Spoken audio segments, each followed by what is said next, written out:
ঐতিহ্যের পানাম নগর ২০০৩ সালে সংরক্ষিত পুরাকীর্তি হিসাবে পানাম নগরকে গ্যাজেটভুক্ত করে সরকার। ২০১৫ সালের ৬ অক্টোবর থেকে এই পানাম নগর পরিদর্শন করতে হলে পর্যটকদের টিকিট কেটে প্রবেশ করতে হয়।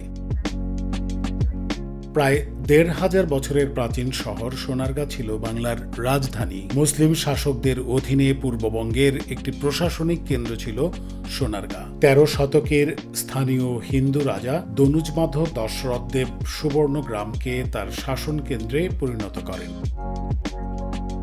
বঙ্গ অঞ্চল মুসলিম শাসনে আসার পর থেকে ১৬১০ সালে ঢাকা সুবা বাংলার রাজধানী হিসেবে প্রতিষ্ঠিত হওয়ার আগ পর্যন্ত সোনারগাঁ ছিল স্বাধীন সুলতানি বাংলার অন্যতম রাজধানী ও প্রশাসন কেন্দ্র।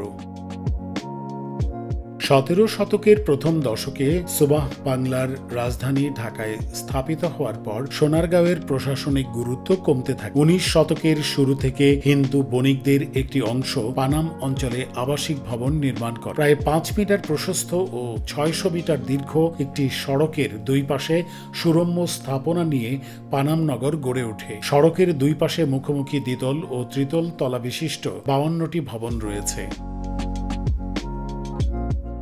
এসব বাড়ির স্থাপত্যে ইউরোপীয় শিল্পরীতির সঙ্গে মুঘল আমলের শিল্পরীতির মিশ্রণ রয়েছে। বাড়িগুলো ইটের সঙ্গে ব্যবহার করা হয়েছে ঢালাই, লোহার তৈরি ব্র্যান্ডের ভেন্টিলেটর ও জানালার গ্রিল। মেঝেতে রয়েছে লাল, সাদা, কালো মোজাইকের কারুকাজ। অধিকাংশ বাড়িতে খিলান, ছাদে ও মধ্যবর্তী স্থানে রয়েছে নীল ও সাদা মোজাইকের কাজ। প্রতিটি বাড়িতেই আছে কূপ। প্রত্নতত্ত্ব অধিদপ্তর সূত্রে জানা যায়, পানাম নগরের ভবনগুলো জরাজীর্ণ হয়ে পড়ায় ২০২০ সালে ২১শে ডিসেম্বর পানাম নগরের ১৩ নম্বর ভবনটি গবেষণামূলক পাইলটিংয়ের কাজ উদ্বোধন করেন সংস্কৃতি মন্ত্রণালয়। আবার পানাম নগরের ১৩ নম্বর ভবনটি গবেষণামূলকভাবে পাইলটিং কাজের উদ্বোধন করা হয়।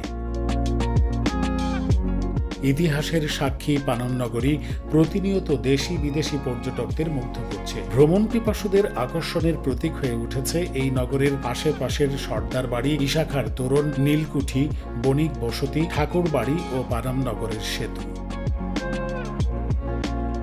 ইস্ট ইন্ডিয়া কোম্পানির নীল চাষের নির্মম ইতিহাসের নীরব সাক্ষী পানামের নীলকুঠি। পানাম পুলের কাছে দালালপুর সড়কের পাশে এর অবস্থান।